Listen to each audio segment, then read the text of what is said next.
সত্যিকার আমরা প্রত্যেকটা মানুষ কিন্তু ভাগ্যবান। যদি ভাগ্যবান না হতাম তাহলে আমার সত্য দাদাও কিন্তু আমাদের ডাকছে না, আর আমরা ঠাকুরের সান্নিধ্যে আসতে পারতাম না।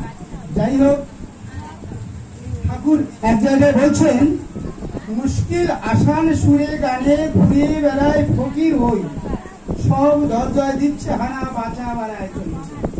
একটু আগে আমার সদ্য স্বপনদা, একই নাম, তার আগেও এক স্বপনদা বললেন, খুব সুন্দর কথা বললেন, ঠাকুরের কথা, পরম দয়ালের কথা।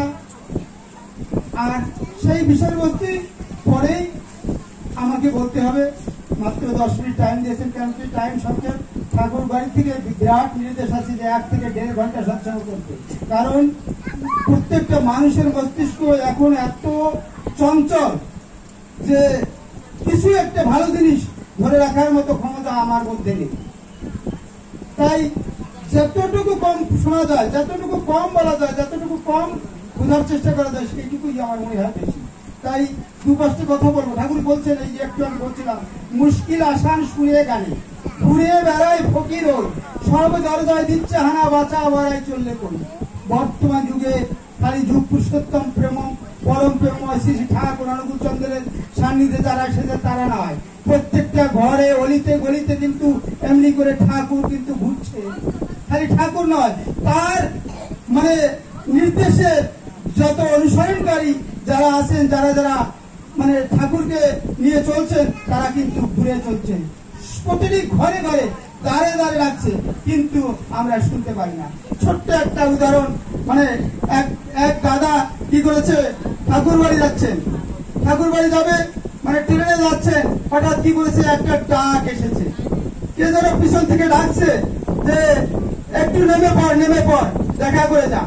এই যে একটা মানে মনের ভাব, এই মনের ভাবটা ওই ট্রেনে বসে শুনতে পাচ্ছে আওয়াজটা, যেন পিছনের বগি থেকে আসছে।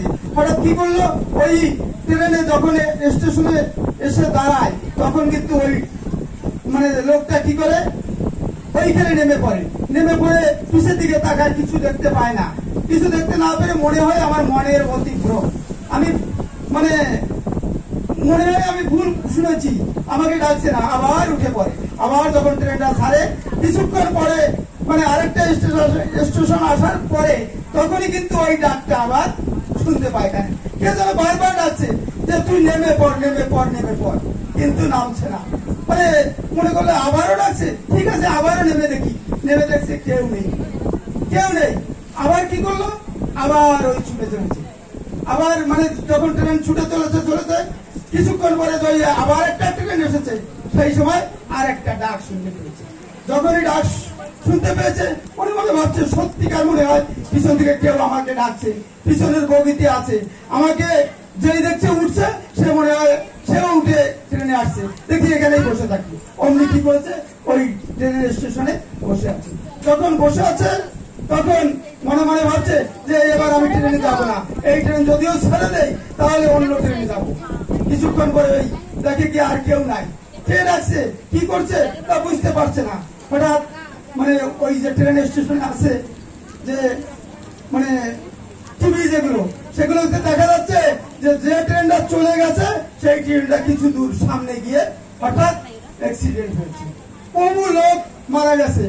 উনি তখন অনুভব করছে, কি ঠাকুর তাহলে মনে হয় আমাকে নামিয়েছেন। ঠাকুর মানে মনে মনে ঠাকুরকে ভালোবাসছেন, আবার অনুরাগী ভক্ত তো ঠাকুরকেও মানে কটু মানে একটা নির্দেশ করছে যে ঠাকুর মনে হয় সত্যিকারের ঠাকুর না। যদি সত্যিকারের ঠাকুর হতো তাহলে এই প্রত্যেককে বাঁচিয়ে দিতেন, কিন্তু আমাকে বাঁচালেন। তাই কি করেছে, অনুরাগী ভক্ত কি করেছে, আবার ছুটে চলে যায় পরবর্তী ট্রেনে গিয়ে ঠাকুরের কাছে প্রণাম করে ঠাকুরকে বলছে, ঠাকুর আপনি মোটেও ভালো না, আপনার দীক্ষা নিয়ে খালি আমি একটু ভালো হয়েছি, কিন্তু আর কেউ ভালো হয়নি। কারণ কি, ওরা কি মানুষ নয়, ওদেরকে আপনি ডাকতে পারেনি, আমাকে যে ডেকে নামালেন, কিন্তু ওনাদের ডাকলে তো অন্যরাও বেঁচে যেতে পারত।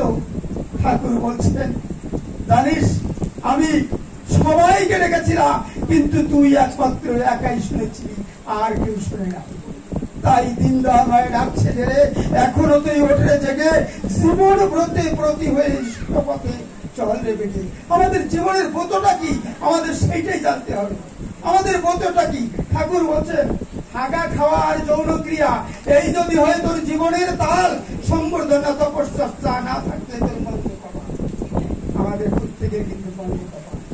কারণ কি আমরা এই মানে এখানে যখনই আমরা ভূমিষ্ঠ হয়েছি ঠাকুর কিন্তু আমাদের সব কিছু, ঠাকুরের সবটাই আমরা গ্রহণ করেছি, কিন্তু আমরা ঠাকুরকে দিতে জানি না। ভালোবাসা কি আমাদের মধ্যে নেই? নিশ্চয় ভালোবাসা আছে। ছোট্ট একটা কাহিনী বলছি। শেখ বিনোদ, মানে শেখ বিনোদ কি করছেন?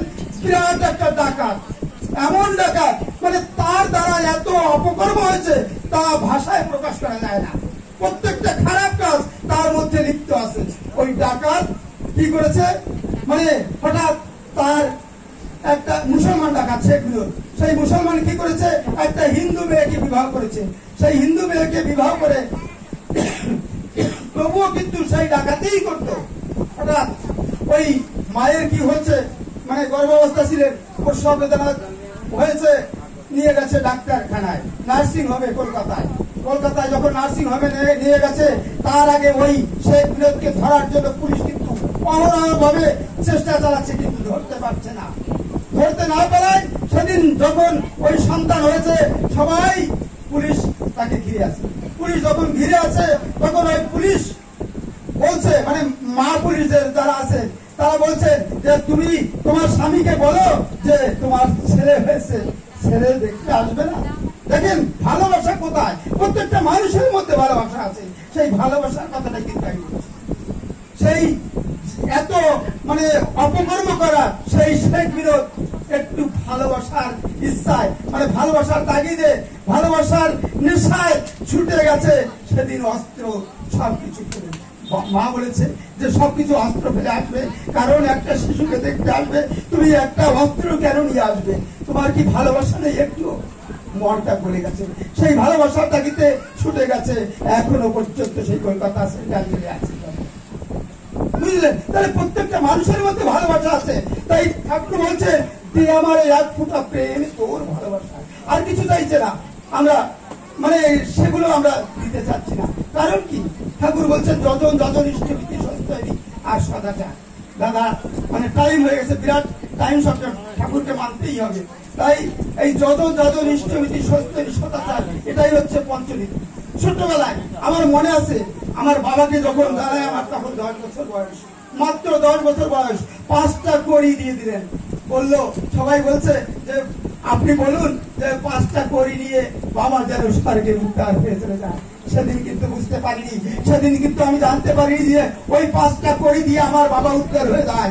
ঠাকুরকে ধরেছি, যত যত আসছি ঠাকুরের কাছে সান্নিধ্যে, যতই বুঝতে পারছি যে এই 5টা কড়ির কি মূল্য। এই 5টা কড়ি প্রত্যেককে নিয়ে যেতে হয়, কেউ কারোর জন্য দিতে পারে না। সেই 5টা কড়ি কি? যজন যজন ইষ্টভীতি সস্তৈরি সদাচার। এই পঞ্চকড়ি লাগবে সেদিন হতে গেলে ভগবান, ভগবানে যেতে গেলে এই পঞ্চকড়িটাই লাগবে। এই 5টা কড়ি নিয়ে যেতে হবে। তাই যজন করতে হবে। যজন কি? ভগবান শ্রীকৃষ্ণ ভাগবতে বলছে যে মানে কাতবকান্তা কস্তে পুত্র সংসার হয় অতি বিচিত্র পৈশ্বত্তম বা কুত হয়তো তত্ত্বম চিন্তম ততি ভ্রাত।